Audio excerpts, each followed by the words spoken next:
All right, we're here. We're back. Becky and I got 2 more rounds today. But first, some of you watching at home may have thought, you know what, the price support for this event kind of stinks. And you know what? We were using the wrong slide. So let's go ahead and get the correct price support up on the screen for the first time all day. There it is. Wait. Oh, no. I didn't even realize. Yeah. So, well, it's not your job to realize.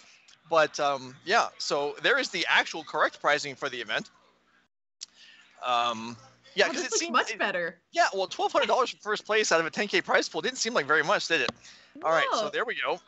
The $3,000 for the first place team. So it's still qualifying for the end of the year championship. So, all right, that's what they're playing for. Let's. I don't know if we're ready for the match, but or even they don't tell me anything. I don't even know what format we're starting with. Oh, but we're starting with modern. All right. We're starting with modern. Here we go. We're back. We're at the table.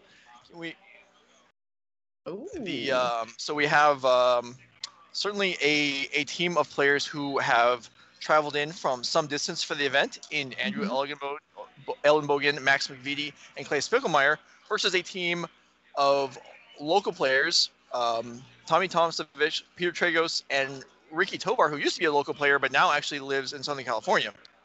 But still think of him as a local player. Yeah. So I would never ask you to choose a rooting interest of the local boys or the people that traveled. However, in this case, I may actually have a rooting interest, even though commentators probably shouldn't be biased, because I once was approximately a turn and a half from winning a Grand Prix. Oh. That was exciting. I was looking forward to winning a Grand Prix. And then Clay Spicklemire decided that his Noble Hierarch was going to do 21 damage to me in one turn, and I did not win the Grand Prix. So, oh no! If Tomsovic would like to avenge me, you know. You want instead of being like you beat me, I want you to continue to go towards victory. You want revenge. I'm just saying, if Tomsovic were to like drop kick Clay Spicklemire, out of this table, that would be okay. I have no real objections to Clay Spicklemire. He's a fine kid, I'm sure, but losing the Grand Prix to a youngish teenager was not the highlight of my weekend. No, I'm exaggerating very much. That was an awesome experience. I just wish it had gone slightly differently at the end. Anyway. Oh yeah, we all do when we're one win away from victory. I think every Magic player feels the same way. He was back to basics locked. Oh, and I had no infect damage. That was at like 18, and I had a blocker. And I took 21 damage from Noble Hierarch. Trample. Man, the nerve on this kid. The nerve, indeed. We are seeing 2 mulligans from Peter Tragos to start us off also. All right. Well, Peter Tragos is playing against Max McVety, who is a player who has had some success on the Pro Grand Prix level and in the Star City circuit. He's played in a Star City Players Championship a few years back, I believe. And Andrew Elenbogen is a player who has also had some success, who I first played against. I met in a feature match where he kicked the crap out of me with Primeval Titans. So really, this whole team I have a grudge against. But, I have no grudges to be had. So. Well, see, you're just not an interesting person. You need to work on that. I mean, the only person I'm okay friends with Elenbogen and McVety. McVety is also a big fan of dogs, and I happen to have a very adorable dog. So Max and I have bonded over that. Max actually recently got a dog. It's very cute. Oh. I wish I could remember their name right now, but I can't. I'm sorry, Max. All right. So despite your slight of the McVety dog, he's facing down Temur Rhinos. So his dog may not be much help against the 4-4 Tragos if they get going. All right, so this matchup, Orzhov Hammer versus Temur Rhinos. Orzhov Hammer is going to be on the board much faster. Mm-hmm. And Rhinos will try and catch up with 4-4s, which, I mean, if McVety's given a few turns to get ahead, oh my, tough to catch up, to keep up for Peter. And McVety with a casual 5-card turn 1. He's we'll see here. So the Team Rhinos deck is a Cascade deck. It's actually called Crashcade, which it's a good name. I like that name. Sort of in the sense of how the deck works, you're not allowed to play cheap spells, which is bad when your opponent plays 5 things on turn 1. Yep. But It's certainly going to make it a little bit difficult for Peter to keep up, but getting some free 4/4s certainly would help the tempo a little bit, and it doesn't look like we'll be doing that this turn, or at least not on the turn 1 proper, but potentially on this second turn we'll be able to get some Rhino business going, if not Rhino business, at least to find a way to stave off some of the onslaught that Max McVety is committing to this board. yeah, so Peter's going to need some interaction.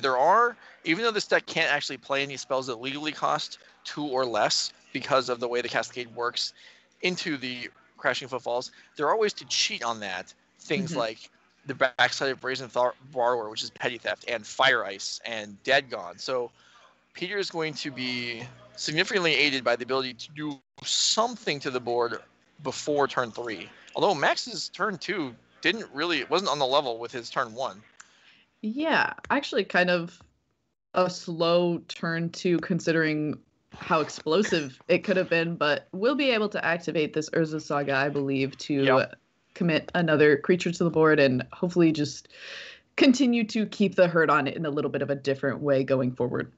Yeah, it's going to be a lot to deal with. So, yeah, Max can make a token, untap, make another token, and then because of the Sigarda's aid, if he tutors up an equipment, he will be able to immediately throw it onto the creature of his choice. And Peter with a Seasoned Pyromancer cycling 2 land, that's great and everything, but Max McVety is doing all kinds of big stuff. I'm not sure that a 2/2 is on par with that. Not quite on par, but hopefully being able to filter out some of those lands from the hand will mean that we've drawn some things that will keep us in this game a little bit more intently. While Max proceeds to take his 3rd turn of the game. I see another Sigarda's Aid in hand, though. He might have 3 more. He might have the other 3. Yeah, I also thought that it looked like a lot more, but I didn't want to commit to saying it. I'm glad I don't think my eyes deceive me. Not really good past the first one, but usually a card that you do actively want to see, so you play a lot of them, but maybe not one you want to see a ton of multiples of. Yeah, it may actually be on second and third glance. It may actually be 2 more aids and then a paladin as the top card on the card on the back of his hand. But you're right. The Sigarda's aids don't do a lot. There is some utility to having a second one, but that's only when you're trying to dodge removal and Peter's tapped out. So Sigarda's aid here is allowing the Colossus Hammer that got tutored into play to auto-equip to the creature of Max's choice. That turned out to be the Memnite, as it was the smallest creature.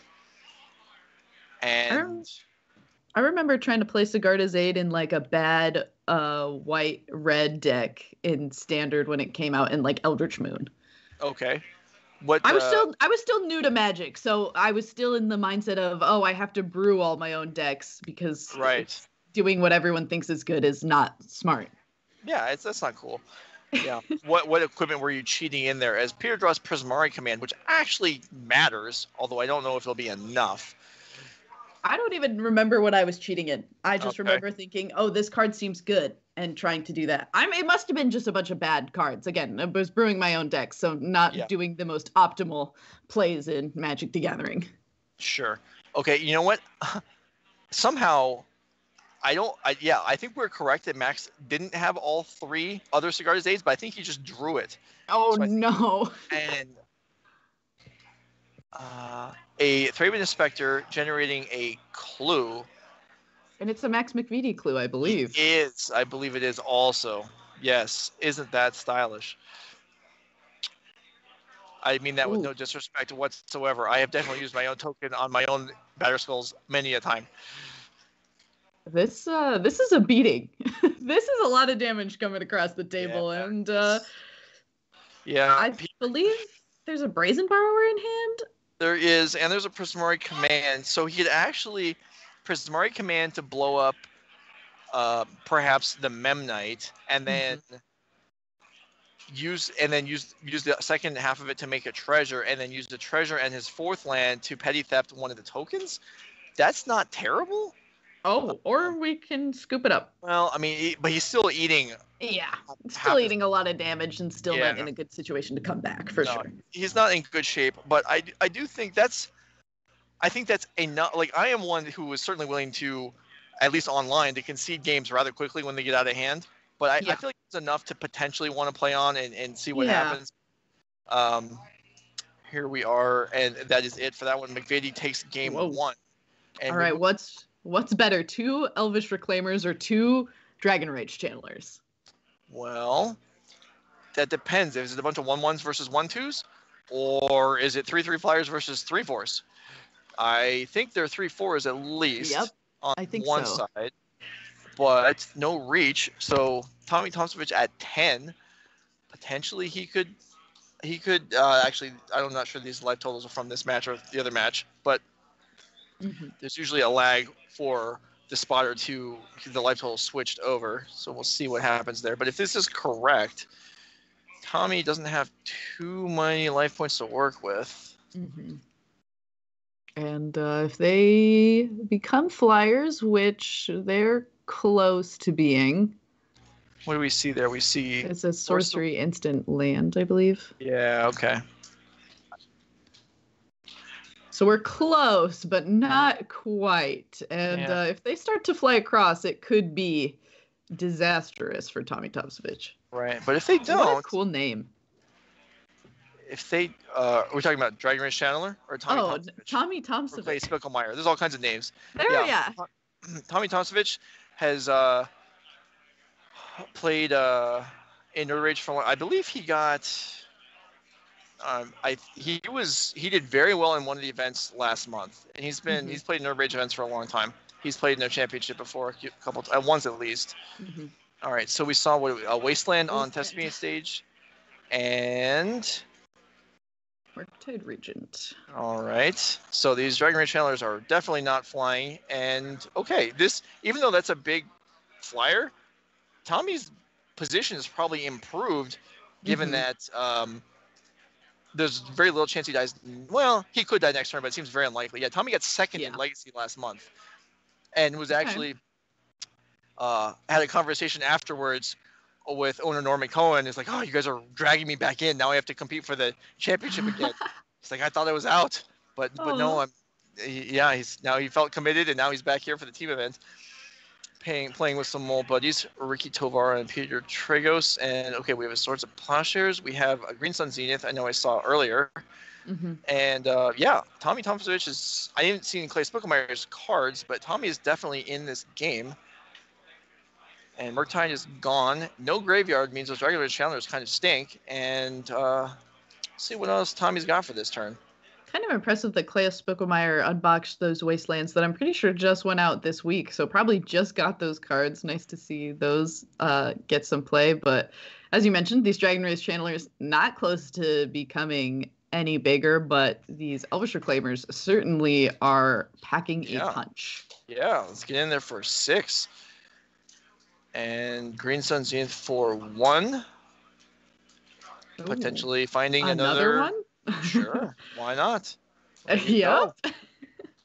You can attack into me and bolt to kill one of them. Good luck. And there's a Dryad Arbor to block the other one, because Dragon Race Shell can't even get through a Dryad Arbor. Oh no, not where you want to be. But 2 cards in hand. I believe we saw another Wasteland, and I think it looks like another Dragon Rage Channeler as the other card in hand. 3rd card just drawn is still an unknown, but looks like it will be a Brainstorm.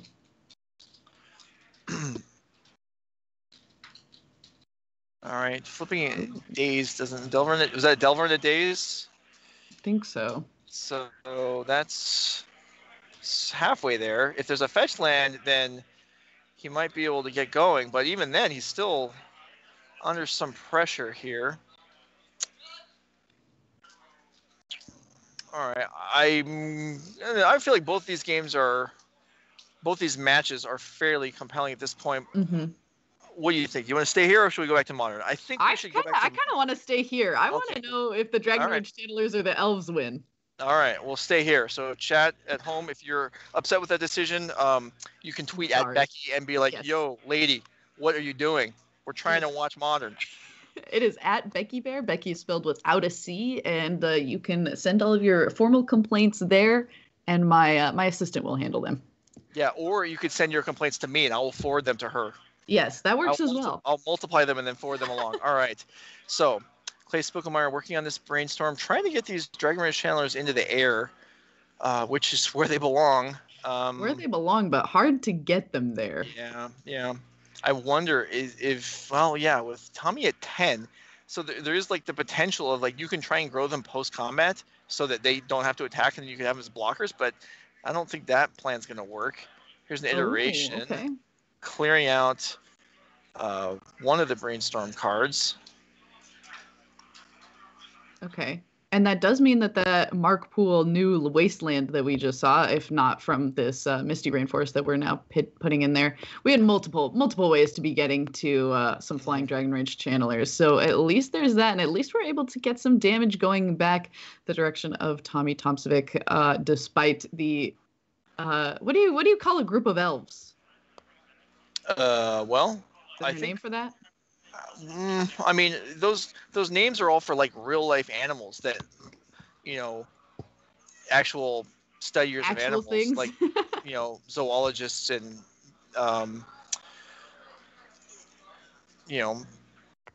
veterinary researchers and such have made names for. Elves not being a real life creature, I don't know if they have a name. Very fair. But maybe there's one in mythology. What I don't know, in like Tolkien or something, is like a group of elves called something. They might be. I'm gonna do a quick little Google on my other monitor while we wait for Tommy Tomsovic to make a decision. Being at 4 life certainly makes it a little bit difficult to decide if these elves are coming in or if they're staying back home. But considering the fact that these elves can't block these now Flying Dragon Rage channelers, I have to imagine there is some amount of thought process that is, well, if we're not blocking, we're attacking. Yeah, I mean, you could always like search up Urborg to knock the Dragon channelers out of the air. I'm not Urborg, Bujugabog, but the Bujugabog's already on the board, so that's not going to happen. All right, the internet is not helpful. It just says to call them elves. Okay. So they're just elves. There's no fun name for them. All right, so there's a daze on a crop rotation, which can easily be paid for, but it does allow surveilling. And it will crimp Tommy's mana a little bit. He has a decent amount, but he also has a lot of things he potentially might want to do. So we'll see. He does pay for it there, and then... Do they often play more than one copy of Bujukabog? I don't believe so. Okay, so we do have one already in place, so that could be a little bit difficult unless we're also playing something like a Scavenger Grounds. Looks like we're looking at a Maze of Ith, which is a way to block at least 3 of that damage, but you have to consider that Izzet Delver probably playing something like a Lightning Bolt to finish off a little bit as well, so just walking a fine line here. Yeah, this is... Yeah, Tommy's not sure either. All right, there is the Maze of Ith. He is by my count, he's a mana short of being able to get Destiny Stage or Dark Depths, and then Elf Search for the other one to make Merry. She doesn't have enough of that, so he does go for Maze of Ith, and then just gonna go for combat. Yeah, okay. Leaves 1 back. I like that. That would prevent something like a Dash Ragavan from killing him. And there is a Wasteland. Yeah, and that was a risk, is that getting that Maze of Ith out there pre-combat would allow a Wasteland to kill it, and that is what happens. So Clay Spicklemire picks up game 1, and let's go ahead and go back and see how the modern match is going. Actions Fast and Furious. If you're enjoying this, you can follow the channel. We'll be back next month, although it won't be a team event, but we will still be here for Legacy and Modern. Now, how are we doing? Well, Peter Tragos has a Blood Moon on the board, which is more effective than you might think against what is mostly basically a mono white deck. And we have a Crashing Footfalls. Peter Tragos came ready to play today with dice to represent his 4/4s instead of... Yeah, I'm a little upset about it. I'm going to be completely honest. If you have the altered, beautiful, full art islands, but can't get yourself some Rhinos, I have a little bit of a problem. Well, and also Max McVety is like, here's a clue, it's myself. And then you have dice. I mean, Peter can do a little bit better than this. We got to get somebody there on site to just like draw a quick little Rhino. we have a Force of Vigor pitch cast Oh. to potentially not die. Targeting, there we go. Colossus Hammer, and is that the 1/1 unblockable food creature, I think? Yeah, it's Gingerbrute. Gingerbrood, yeah, there you go. We were earlier talking about what Urza's Saga could find to do a haste 1 damage to get the Monarch. Gingerbrute was it. Yeah, it was, yeah. Doesn't have flying, it doesn't need it. All right, so Peter at 4. Can we muster our way out of this? Luris in McVety's hand, although without the mana currently to cast it. Mm-hmm. There's actually several hands in McVety's hand. If Peter can actually deal with this Stoneforge Mystic, it might actually be enough. 8 damage comes in, and the turn is passed. Yeah. Also, okay. I wish we even just had like some cards under them so we could have a visual representation of what's tapped and what's not tapped. Because I'm going to be honest, a 4 on a dice does not represent any which way. Oh, come on. Those are clearly tapped. I'm sorry. I guess sort of clearly. Just look at the orientation. Look at the orientation to each other. They're stacked vertically from Peter's perspective, so there's taps sideways. When I bet you when he untaps, they change and they're horizontal from his perspective. Yeah. All right. I hope so. I hope that there is some amount of visual representation. Yeah. Yep. All right. I guess, yeah, if you don't have tokens, go ahead, do some dice action, and we'll make it work. All right. Well, Peter gets in for another 8 damage, but I think his draw was a Crashing Footfalls. Mm-hmm. And I believe the Stoneforge Mystic is going to attack for 32 damage this turn, or sorry, 22 damage this turn. So yeah, don't think this is going to work. Peter may not know the extent of the incoming damage.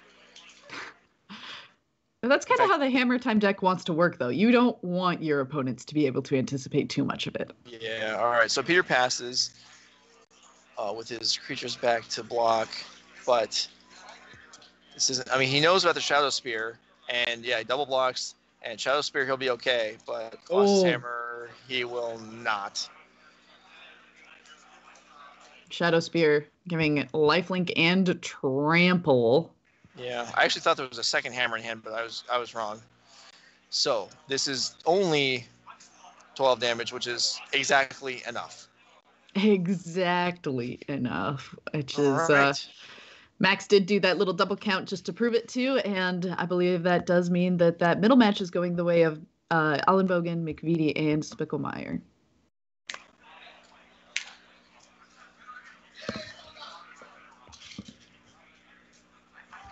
So, okay, so we are back to Legacy. Yep. All right, and the other 2 matches are done. So this is the only match still playing. Tomsovic fighting for his team, as Ricky Tovar did 2-0 Andrew Elenbogen. And here we go. So we're off. Prismatic Ending takes down Regular's Channeler. Fine start for Mr. Tomsovic. Play Spicklemire. What do you have as an answer? Nothing yet. Nothing quite yet. Yavimaya, Cradle of Growth, gonna allow for some, probably not any of these lands, but some later lands to be able to tap for some mana, as we saw in the previous lands matchup. Yeah, definitely it is nice when your things, like, I mean, there aren't too many lands that don't tap for mana. Yeah. But all of them are in lands, yeah. Dark Depths, Bays of Ith, Tabernacle. That's like everyone that's ever existed and been played and constructed. They're all in this deck. Exactly. And that kind of, I was one of those situations where I also was seeing a lot of people start to play Urborg. Mm-hmm. But Yavimaya, obviously, being able to make green mana is just so much more impactful for every one of the other spells in the deck. So kind of a beautiful card to get printed for the depth style decks. Yeah. All right. So we're going to see Dash Dragonman. There is a Force of Will, I think, to protect it if Clay wants to do that.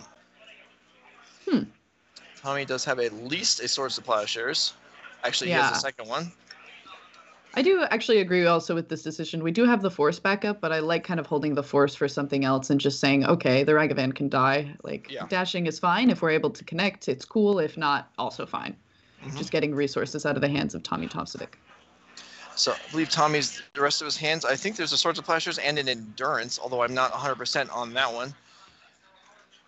And we see, oh, well, another reason to not force to protect Ragavan is because there's another Ragavan. Oh, all right. Gonna expressively iterate to start.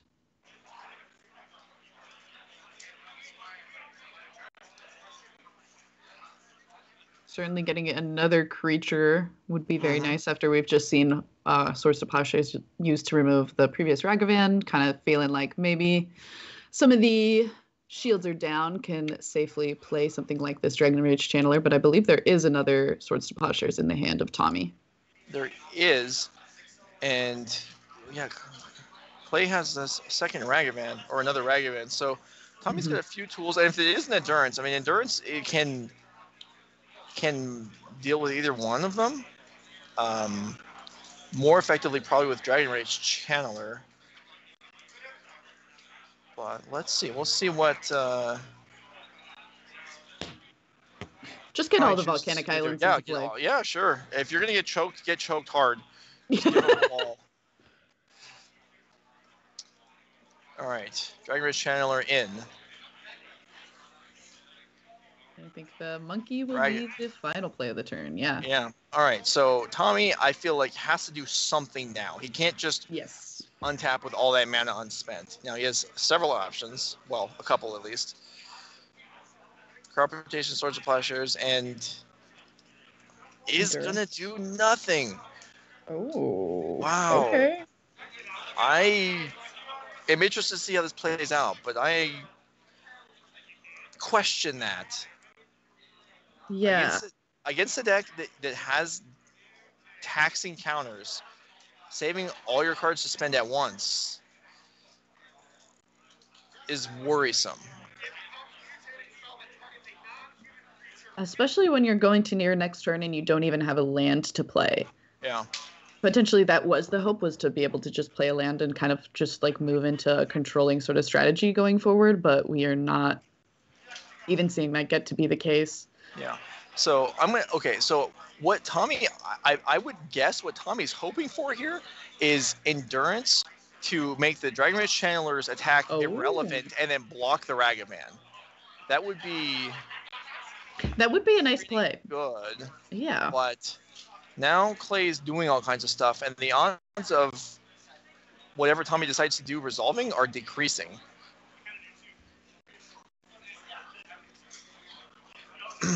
Now, he does have the backup, but that's where we come into the problem, where the backup is going to be dazeable. Yep, Endurance will, in fact, be the play post-combat, but Force going to try to keep that off the field. All right, so... Endurance goes down. Now, what do you do here if you're Tommy Tomsovic? Play with, I think, Days got pitched to Force the Will. I think you have to. I think you have to run into the other. I mean, you don't have to, but I think you Swords of Plowshares, and I think you hit the. Okay, he's just going to take it. Doesn't want to get dazed. Okay. I do respect being so respectful of the second days, even though there is only one card, I believe, left in Clay's hand. Yeah, I do too, and I understand that he would not want to run into days, and that's why it just hurts so much that he didn't Swords of Plowshares at the end of the last. I agree. Okay, so that Ragavan hit was not consequential. That didn't hurt a lot. Play with one card in hand. And by not running into the potential days, now Tommy has to continue to play around it, which limits his Green Sun Zenith ability. And especially continuing to not draw lands is hurting a lot as well. I did like the way Tommy tapped last turn when he left the plains untapped, even though that plains was actually a Savannah basically because of the Cradle. Maybe Clay misreads that. It doesn't realize you have green mana open. You never know. Yeah. You got to try and get your little bit of percentage points where you can get them. Mm-hmm. All right, so Windswept Heath turns into a... So this fetch line basically fetched for Thespian Stage at the cost of a card. Mm-hmm. But we do have another crop rotation as well, so it looks like we will be able to kind of go for a pretty, as big of a play as you can go for with this depth deck. Well, this certainly plays around days.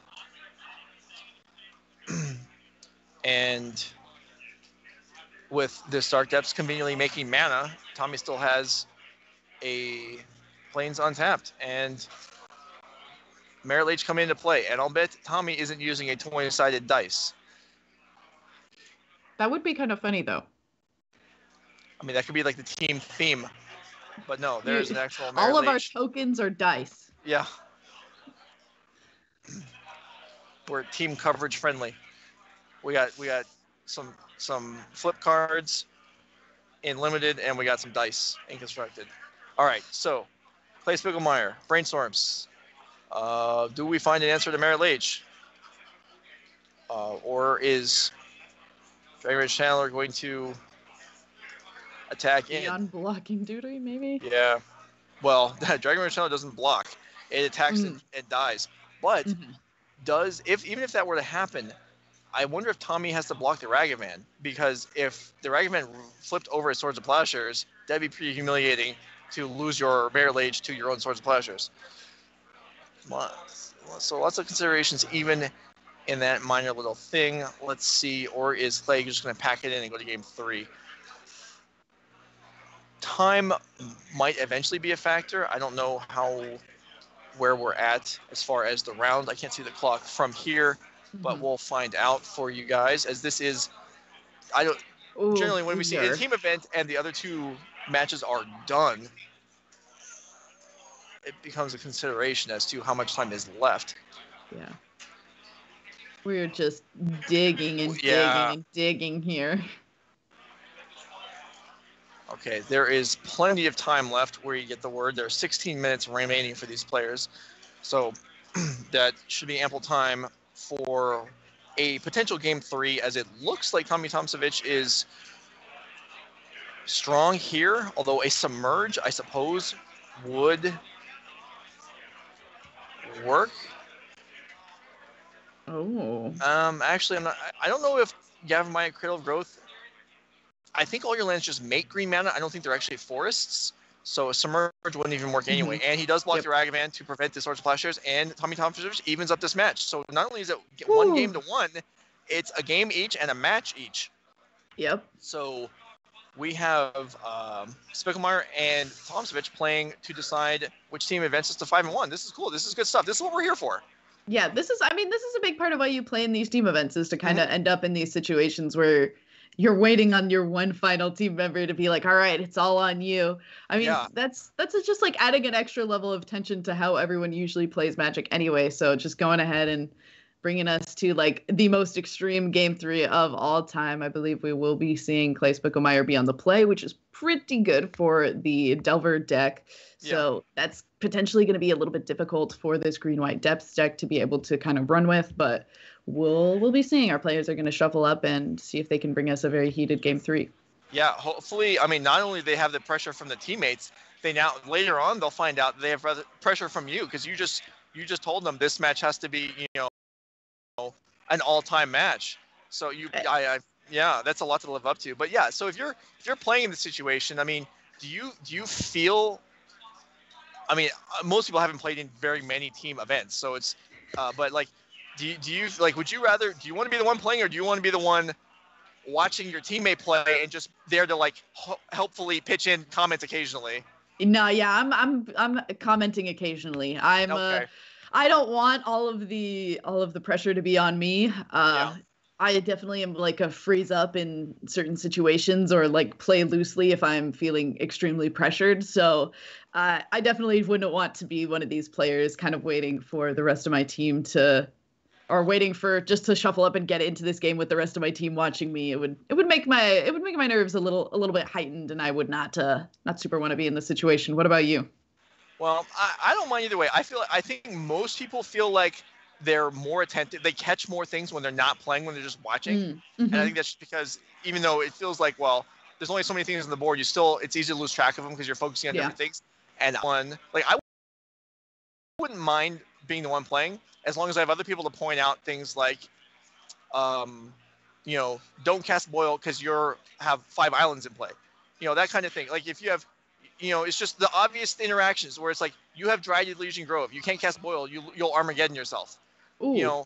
And it's like, yeah, that most of the time, but you're playing an important match and you forget small details. Like maybe you Karn lock yourself. I did this in a team event. No. I Karn locked myself, and we had 41 cards. I had 41 cards in my deck, and our opponents had 42, so we had decked. I'm sorry, I Karn locked everyone, but okay, but also yourself, including myself.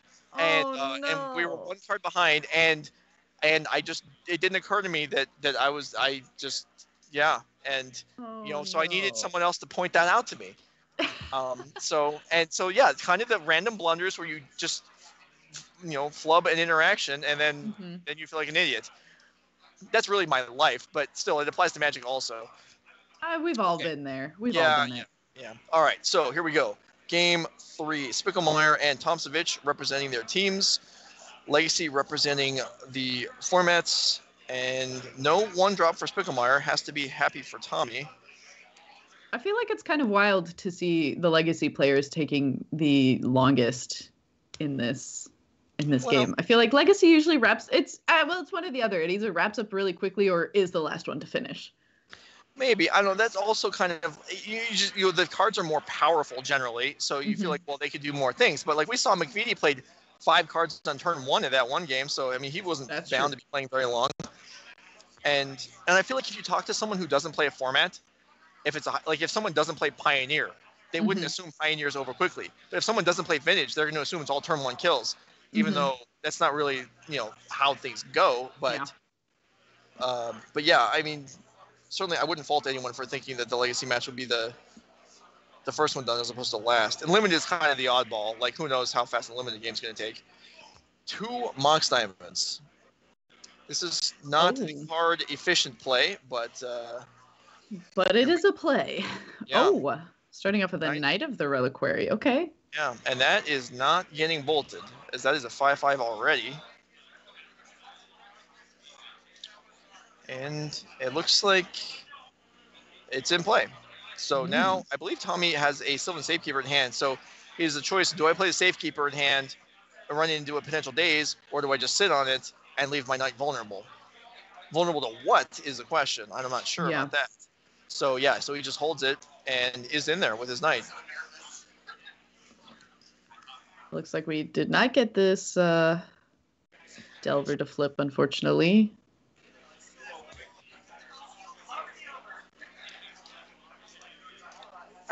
One of Tommy's teammates has walked nearby me, and I overheard him talking to someone else saying he's so nervous he couldn't watch the outcome of the match. Oh no!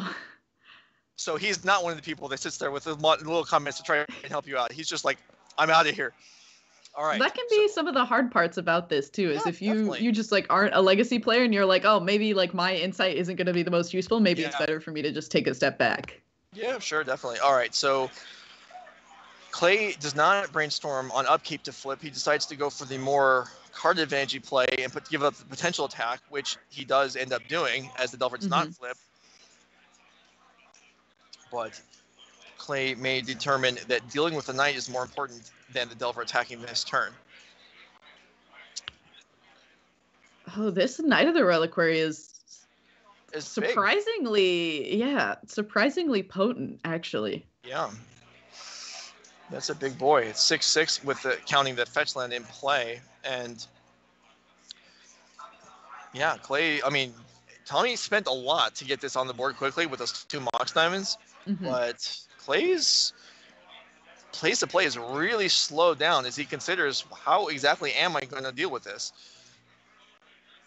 And even what do I need to deal with? Because there's no way for Clay to know, is this Knight of the Reliquary going to attack? Is it going to fetch up lands and be annoying? He doesn't know. We don't know. I am definitely in a place where, like, as a 5/5, that seems like a pretty good beat stick. But at the same time, like, the green white depth deck just like has kind of so many avenues and so many ways to interact if we do get a bunch of those utility lands into play. So it is kind of difficult to tell what exactly Tommy's plan is going to be going forward with this Knight of the Reliquary. Yeah. So we have a land drop there for Clay, and over to Tommy. Ooh, that was another Knight of the Reliquary. Oh, if we thought the first one was sticky, this second one is going to be difficult. Yeah, now I don't even necessarily know whether a second one makes it more likely the first one attacks or not.